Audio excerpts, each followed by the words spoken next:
Merci de nous rejoindre sur Viva. Vous regardez Viva Événement. Tout de suite pour vous, les principaux titres de cette nouvelle édition. À la une de l'actualité, la Nationalmannschaft sacrée championne du monde pour la 4e fois en s'imposant devant l'Argentine 1-0. Les Allemands débordent de joie. Nous irons en Allemagne dans ce journal.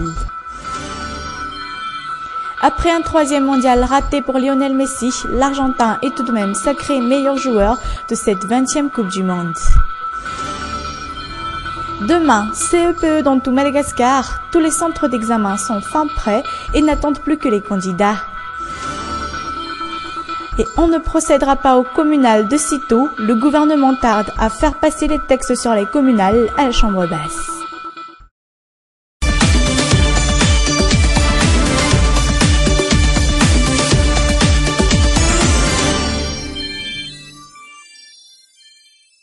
Voilà pour les principaux titres, mais avant de les développer, d'abord bonsoir à tous et également bienvenue dans cette nouvelle édition de Viva Événement. Je vous invite à rester avec nous jusqu'au bout. Nouveau trait du conflit entre les commerçants des rues d'Analakel et la commune urbaine d'Antananarivo aujourd'hui. Un conflit perpétuel que la commune n'arrive pas à cerner. La commune urbaine d'Antananarivo et les marchands ambulants d'Analakel, un reportage de Marna Twinjav et Nzaranjiansu. Trottoirs bordant les rues d'Analakel, les marchands ambulants congédiés de leur place derrière les pavillons ne savent plus où ils en sont. Inquiétés par les agissements de la commune et avec la peur de perdre leurs articles, ces commerçants de rue ne savent plus où se mettre. Je ne sais plus où me placer. J'avais l'habitude de m'installer un peu loin là-bas.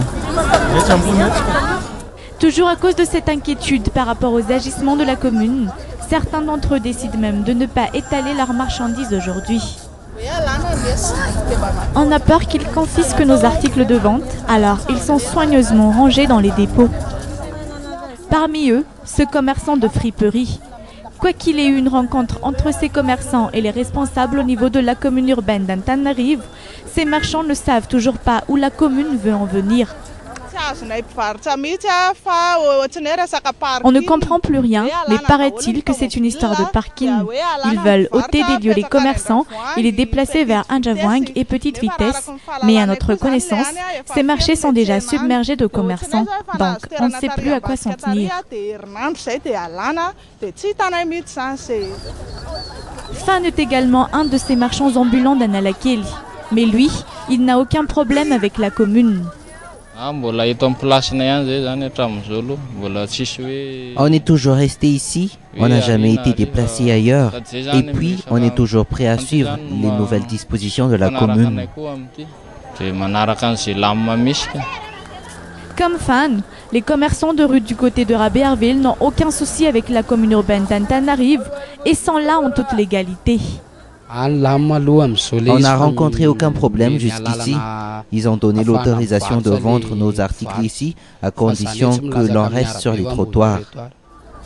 Quoi qu'il en soit, les agissements de la commune urbaine d'Antananarivo sont quelque peu douteux et étranges. D'après les explications de ce responsable des marchés, l'emplacement derrière les pavillons n'était que provisoire. La décision définitive est de les faire entrer dans les marchés d'Anjavoang, Petite Vitesse, Ekum et Isuch. Ces marchés sont tout à fait disponibles, mais les autres marchés comme Namuntan et Ambumanarn peuvent aussi les accueillir. Mais on discutera encore avec les commerçants, ils ont le choix, et puis cela dépend aussi des articles qu'ils vendent. La rencontre entre ces marchands et la commune urbaine d'Antananarivo s'est déroulée comme suit.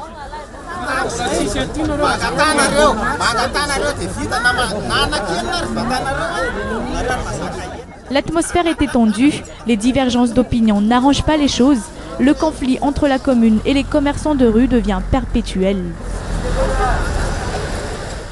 Toujours dans ce même contexte, Petite Vitesse, Koum, Anjavoang, les plus grandes places de marché de la capitale où la commune projette de placer les commerçants de rue. Mais ces marchés sont-ils disposés à recevoir d'autres commerçants en sus? L'enquête est signée Marna Twinjav et Nzaranjiansu. Marché d'Anjavoang, ici, on risque de se marcher dessus à chaque pas. Les kiosques des commerçants sont trop nombreux. Pourtant, La commune urbaine d'Antananarive projette de placer ici les commerçants de rue d'Analinqueli. Les marchands d'ici n'y trouvent aucun inconvénient, mais le seul souci, c'est où les placer exactement. Force est de constater qu'il n'est plus possible d'installer de nouveaux commerçants ici. Ici, on a tous déjà nos places définitives, confirmées par un certificat d'occupation, donc je pense que ce sera impossible. D'après les dires du responsable des marchés, ici, les commerçants sont placés sur une aire d'1 mètre sur 50 cm chacun. Mais beaucoup parmi les 3000 marchands ne respectent pas cette petite étendue. Il suggère à la commune d'agrandir le marché si cette dernière veut vraiment y rajouter d'autres commerçants. On sait que ces commerçants veulent dédoubler leurs recettes. Ils veulent avoir des places ici et aussi ailleurs. La commune doit être exigeante et certifier qu'un commerçant ne peut avoir qu'une seule place. Le sort des marchands ambulants repose entre les mains de la commune urbaine d'Antananarive, car il ne suffit pas de les déplacer par-ci et par-là. Cela requiert aussi quelques travaux à faire, comme l'agrandissement des marchés.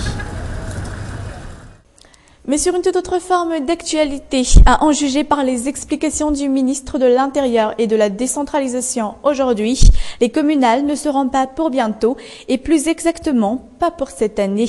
Le gouvernement compte encore procéder à une conférence nationale sur le sujet avant que la Chambre basse ne puisse étudier les textes sur la décentralisation dont l'examen devrait pourtant devancer celle des textes sur les communales, réitèrent la plupart des politiciens.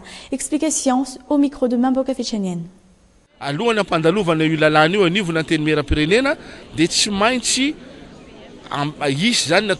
Nous ne faisons qu'appliquer la continuité de l'État et rien d'autre. Alors cette conférence nationale ne devrait pas vous étonner, d'autant plus qu'elle servira à connaître exactement les besoins du peuple malgache en matière de décentralisation avant que le texte soit déposé devant le Parlement. Ny zavatra ilainay ny lalàna hitondrana fizara-pahefana amin'izay fotoana zay dia afatsiny zay alohan'ny hitondrana azy eo anivona ny tenim-beram-pirenena.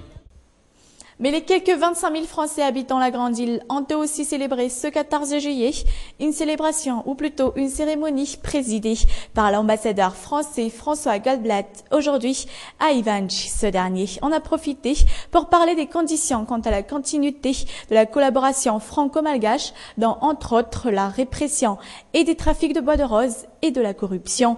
Des messages surtout adressés au gouvernement Coll-Roger. Voici un extrait du discours de ce diplomate français.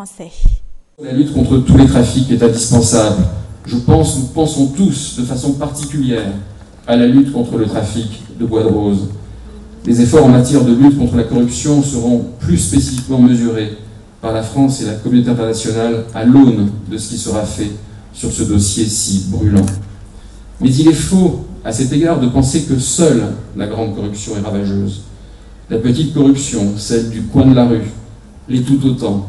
Et si Madagascar veut conserver une chance réelle de rattraper le temps perdu, votre pays devra impérativement se convaincre de la nécessité de mener une guerre totale qui devra, sauf à laisser la Grande Île perpétuer le sentier de croissance insatisfaisant qu'elle a connu depuis 40 ans, se conclure par une éradication à tous les niveaux de la société de ce vice ravageur pour les relations économiques et sociales.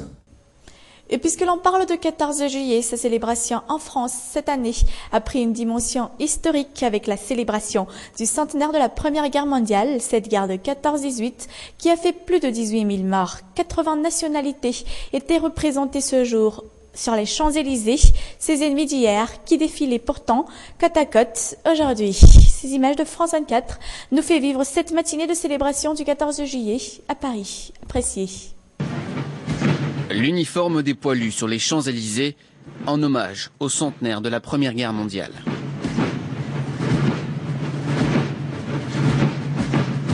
Autre hommage cette fois-ci aux nations qui ont combattu durant ce conflit. 86 pays représentés, de l'Afrique du Sud au Vietnam. Et pour la première fois, des soldats algériens défilent pour le 14 juillet.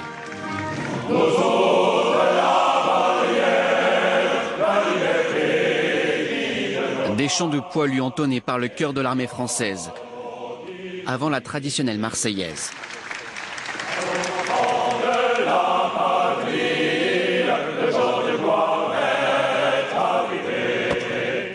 Les regards se tournent ensuite vers le ciel. La patrouille de France entre en scène. Puis c'est au tour des Mirage F1, avion historique de l'armée française, qui tire aujourd'hui sa révérence. En 1880 avait lieu le premier défilé du 14 juillet. Cette année, près de 4000 hommes à pied, 300 véhicules et 53 avions entre autres participent à la cérémonie. Avec, en clôture, un message de paix symbolisé par 250 colombes.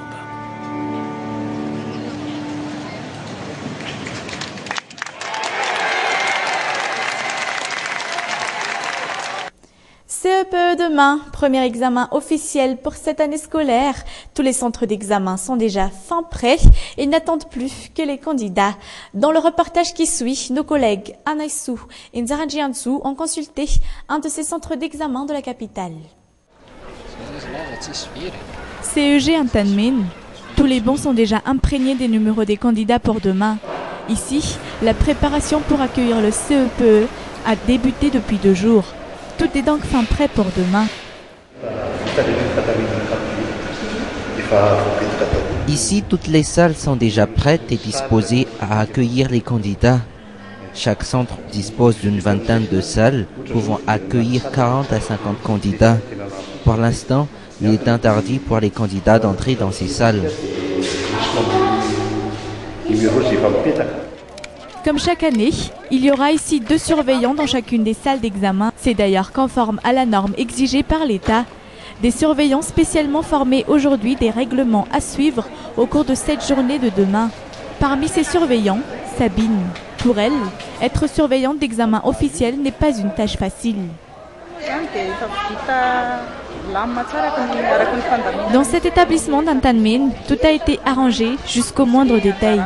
Les surveillants sont là pour veiller au bon déroulement de l'examen, comme s'assurer que les candidats ne soient munis que des fournitures scolaires exigées et d'une feuille vierge en guise de brouillon si le candidat en a besoin. Aussi, on est là en cas de problème de santé ou d'autres soucis concernant les candidats. Outre le CEG Antanmin, tous les centres d'examen pour le CEPE sont déjà fin prêts à accueillir le jour J. Les candidats, tout comme leurs parents, n'ont pas à s'en faire. Tout se passera très bien. Fin de cette édition de Viva Événement. Merci à tous de votre attention. Et comme je vous le dis toujours, à chaque terme de Viva Événement, excellente soirée en compagnie de Viva. Au revoir.